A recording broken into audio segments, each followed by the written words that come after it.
السلام عليكم ورحمة الله تعالى وبركاته. بسم الله الحمد لله الصلاة والسلام على أشرف رسول الله وعلى آله وصحبه أجمعين أما بعد. പ്രിയമുള്ളവരെ, ഇന്നത്തെ മനുഷ്യർ അവരുടെ ജീവിതത്തിൻ്റെ വലിയൊരു സമയം ഡിജിറ്റൽ ഇടങ്ങളിൽ ചിലവഴിക്കുന്ന ഈ വേളയിൽ ആർട്ടിഫിഷ്യൽ ഇൻ്റലിജൻസ് ഗുണവും ദോഷവും എന്ന വിഷയത്തിൽ നമുക്കല്പം സംസാരിക്കാം. നാഥൻ തുണക്കട്ടെ. പ്രിയപ്പെട്ടവരെ, നിങ്ങളുടെ കയ്യിലുള്ള ഫോണിനോട് ഗൂഗിളെ ഇന്ന് മഴയുണ്ടോ എന്ന് ചോദിച്ചിട്ടുണ്ടോ? എങ്കിൽ നിങ്ങൾ ഇതിനോടകം ആർട്ടിഫിഷ്യൽ ഇൻ്റലിജൻസിനോട് സംസാരിച്ചു കഴിഞ്ഞു. ലളിതമായി പറഞ്ഞാൽ മനുഷ്യൻ്റെ ബുദ്ധി പോലെ ചിന്തിക്കാനും പഠിക്കാനും പ്രശ്നങ്ങൾക്ക് പരിഹാരം കാണാനും സാധിക്കുന്ന യന്ത്രങ്ങളുടെ കഴിവാണ് AI. 1956 ജോൺ മക്കാർത്തിയാണ് ഈ പേര് നൽകിയത്. വിശുദ്ധ ഖുർആനിൽ സൂറത്തുൽ ബഖറയിൽ പറയുന്നുണ്ട്, വഅല്ലമ ആദമൽ അസ്മാഅ കുല്ലഹ. അല്ലാഹു തആല ആദമിനെ എല്ലാ വസ്തുക്കളുടെയും പേരുകൾ പഠിപ്പിക്കുന്നു. അറിവിൻ്റെ ആദ്യ പാഠം അവിടെ തുടങ്ങുന്നു. ഈ കാണുന്ന സാങ്കേതിക വിപ്ലവങ്ങൾ അതിൻ്റെ തുടർച്ചയാണ്.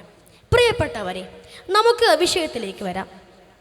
നമ്മൾ ഏതൊരു കാര്യവും അത് എന്തിനെ കുറിച്ചായാലും ആദ്യം പോസിറ്റീവ് വശങ്ങളാണ് ചിന്തിക്കേണ്ടത്.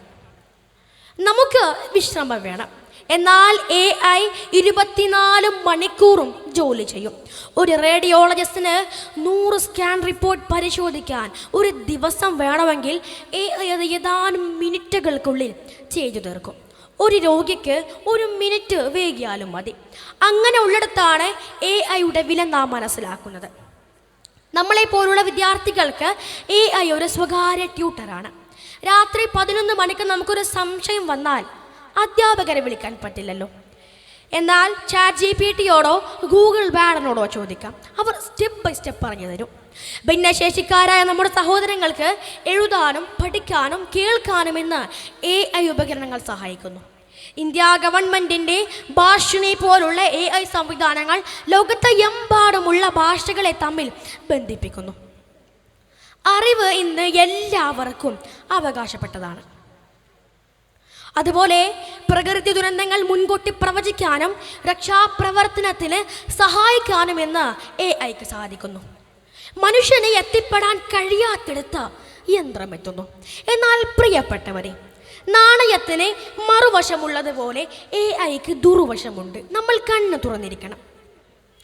AI റോബോട്ടുകൾ വരുമ്പോൾ driver, cashier, security, data entry operator എന്നീ തുടങ്ങിയ ലക്ഷക്കണക്കിന് ജോലികൾ ഇല്ലാതാകും. യന്ത്രം വളരുമ്പോൾ മനുഷ്യൻ പട്ടിണി കിടക്കരുത്. സാങ്കേതിക വിദ്യ മനുഷ്യൻ്റെ അന്നം മുട്ടിക്കാനുള്ളതല്ല. ഇന്ന് AI ഉപയോഗിച്ച് ആരുടെയും മുഖം, ശബ്ദം, ശരീരഭാഷ എന്നിവ വെച്ച് വ്യാജ വീഡിയോകൾ ഉണ്ടാക്കാം. നമ്മുടെ ബഹുമാനപ്പെട്ട പണ്ഡിതന്മാർ പറയാത്തത് പറഞ്ഞതായി കാണിക്കാം. രാഷ്ട്രീയ നേതാക്കളെ തമ്മിൽ തല്ലിക്കാം. സത്യവും കള്ളവും തിരിച്ചറിയാൻ പറ്റാത്ത ഒരു കാലത്തേക്കാണ് നാം പോകുന്നത്. സമൂഹത്തിൽ കലാപമുണ്ടാക്കാനും കുടുംബ ബന്ധം തകരാനും ഇത് കാരണമാകും.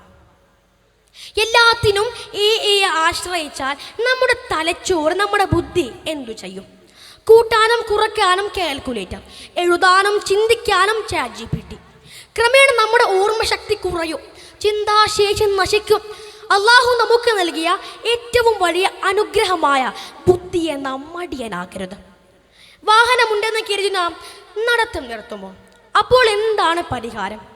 പ്രിയപ്പെട്ടവരെ, AIയെ നാം ഭയക്കുകയല്ല, അത് അറിഞ്ഞ് ഉപയോഗിക്കുകയാണ് വേണ്ടത്. കത്തി ഒരു ഉപകരണമാണ്.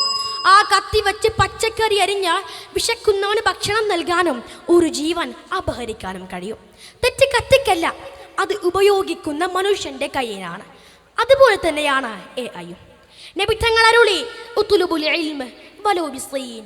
നിങ്ങൾ വിജ്ഞാനം നേടുക, ചൈനയിൽ പോയിട്ടാണെങ്കിലും. ഇന്ന് വിജ്ഞാനം നമ്മുടെ വിരൽത്തുമ്പിലുണ്ട്. ആ വിജ്ഞാനത്തെ നന്മയ്ക്ക് വേണ്ടി, ജനസേവനത്തിന് വേണ്ടി, ദീനിനെ ഉയർത്തിപ്പിടിക്കാൻ വേണ്ടി ഉപയോഗിക്കാൻ നമുക്ക് ബാധ്യതയുണ്ട്. അതുകൊണ്ട് പ്രിയപ്പെട്ട കൂട്ടുകാരെ, ഞാൻ എൻ്റെ വാക്കുകൾ അവസാനിപ്പിക്കുന്നത് ഈ ഓർമ്മപ്പെടുത്തലോടെയാണ്. മനുഷ്യൻ യന്ത്രത്തെ സൃഷ്ടിച്ചു. യന്ത്രം ഒരിക്കലും മനുഷ്യനെ ഭരിക്കരുത്. AI നമുക്കടിമയാകണം, നമ്മൾ AIക്ക് അടിമയാകരുത്. കാരണം ദയ, സ്നേഹം, വികാരം ഈമാൻ. ഇതൊന്നും ഒരു യന്ത്രത്തിനും പകരം വയ്ക്കാൻ സാധിക്കില്ല. അള്ളാഹു നമുക്ക് നൽകിയ മനുഷ്യത്വമാണ് നമ്മുടെ ഏറ്റവും വലിയ കൈമുതൽ.